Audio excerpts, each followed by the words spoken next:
Hello everyone, आप सभी का बहुत बहुत स्वागत है एग्जाम यार्ड क्लासेज में। तो इस वीडियो में मैं आप लोगों से बात करने चल रहा हूँ यूपी ट्रिपल एससी मुख्य सेविका भर्ती परीक्षा के बारे में कि इसका जल्द ही इसका एग्जाम संपन्न करवाया गया था। 24 सितंबर को इसका एग्जाम संपन्न करवाया गया था। 24 सितंबर को यानी प्रथम और द्वितीय पाली, दो पालियों में 24 सितंबर को इसका एग्जाम संपन्न करवाया गया था। तो जैसा कि आप लोगों ने एग्जाम दिए थे अपने, और साथ में आंसर की भी इसका जारी किया गया। आंसर की आप अपने मिलाए, आप लोगों को अपने नंबर पता चल गया होगा।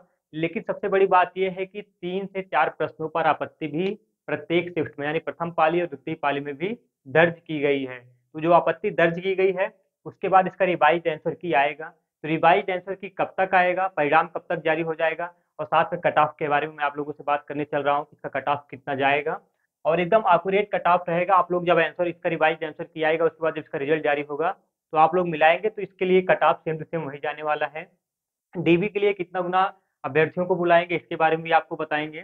सबसे पहली बात यह है कि 2693 पदों के सापेक्ष वैकेंसी आई हुई है आपकी। 2693 पद जो इसमें है, जनरल के लिए 1079 पद हैं, ईडब्ल्यूएस के लिए 269 पद हैं, ओबीसी के लिए 727 पद हैं, और जबकि एससी के लिए 565 हैं, और एसटी के लिए मात्र 53 पद हैं। तो इस तरीके से इसमें शॉर्ट लिस्ट जो किया गया था, लगभग 45,000 अभ्यर्थियों को शॉर्ट लिस्ट किया गया था पेट के थ्रू। लेकिन इनमें केवल एग्जाम दिए थे 34,995।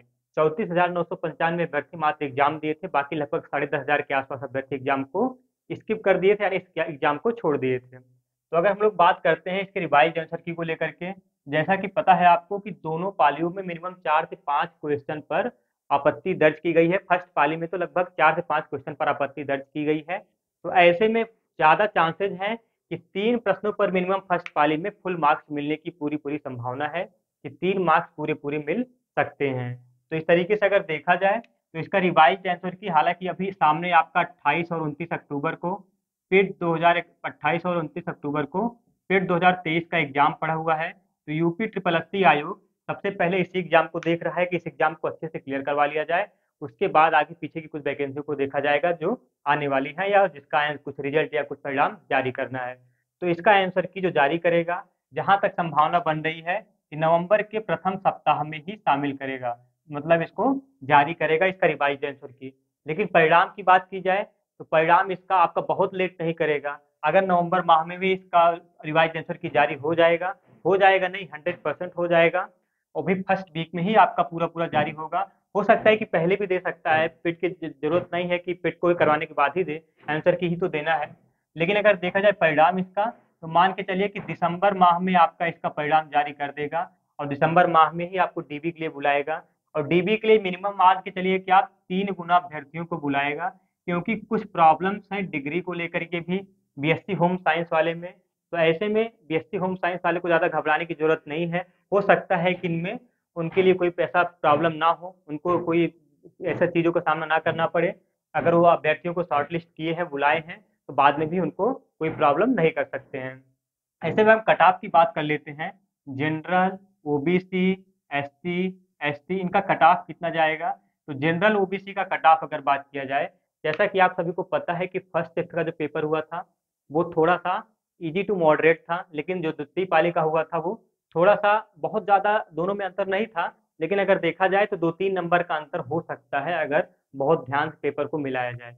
तो 2-3 नंबर का फायदा जो है वो प्रथम पाली वालों को मिल सकता है, जबकि द्वितीय पाली वालों को जिस हिसाब से पेपर, सॉरी, द्वितीय पाली वालों को, जबकि प्रथम पाली वालों को 2-3 नंबर उनके माइनस किए जा सकते हैं, या माइनस नहीं किए जाएंगे तो फर्स्ट पाली वालों के 2-3 नंबर बढ़ाए जा सकते हैं नॉर्मलाइजेशन में। ऐसा किया जा सकता है। हाल फिलहाल वो आयोग के ऊपर है, वो क्या करता है क्या नहीं करता है, लेकिन नॉर्मलाइजेशन में जो फायदा होने वाला है मिनिमम बहुत ज्यादा नहीं होगा, बहुत ज्यादा से ज्यादा 2-3 नंबर का फायदा हो सकता है द्वितीय पाली वालों को। क्योंकि पेपर का लेवल ऐसा नहीं कि फर्स्ट पाली का बहुत हार्ड था या बहुत इजी था, मतलब फर्स्ट पाली का भी हार्ड ही था, जिस दोनों का लेवल लगभग लगभग सेम ही था। तो जनरल ओबीसी की अगर कट ऑफ की जाए, ये कट ऑफ मैं आपकी डीबी के लिए बता रहा हूँ कि डीबी के लिए जो मिनिमम 3 गुना अभ्यर्थियों को क्वालिफाई करेंगे, बुलाएंगे, उसके लिए कट ऑफ बता रहा हूँ कि जनरल ओबीसी की कट ऑफ जो रहेगी, मान के चलिए कि आप 50 नंबर जिसका है जनरल ओबीसी में, वो डीबी के लिए हर हाल में बुलाया जाएगा, हर हाल में उसको डीबी के लिए बुलाया जाएगा। जबकि एसटी की अगर बात की जाए तो एसटी के लिए यही चीजें अगर 40 से 45 के बीच में है तो उसको डीबी के लिए बुलाया जाएगा। 45 नंबर पर तो एकदम श्योर मान लीजिए कि डीबी के लिए बुलाया जाए, क्योंकि पेपर का लेवल बहुत ईजी नहीं था, किसी भी शिफ्ट में। और ऐसे में एग्जाम भी कितने कम अभ्यर्थी दिए हैं और स्कोर बहुत ज़्यादा को जो कोई कर पाया होगा वो 45 से 50 के बीच में एवरेज जो स्कोर जा रहा है सबका, वो 45 से 50 के बीच में ही जा रहा है। बहुत कम ऐसे लोग हैं जो 55-60 तक पहुंच पाए हैं इस एग्जाम में, ठीक है, अपने मार्क्स अटेंड कर पाए हैं। जबकि एसटी वालों के लिए अगर बात किया जाए तो इनकी अगर 35 से 40 नंबर के बीच में है तो इनको डीबी के लिए बुलाया जाएगा और 40 नंबर पर इनका सिलेक्शन भी हो जाएगा। हाल फिलहाल अगर बात की जाए फाइनल सिलेक्शन के बारे में कट ऑफ कितनी जा सकती है, तो फाइनल सिलेक्शन यही मान के चलिए कि आप 52 नंबर, अगर 52 से 53 नंबर के आसपास इसमें जनरल ओबीसी का कट ऑफ जाने वाला है।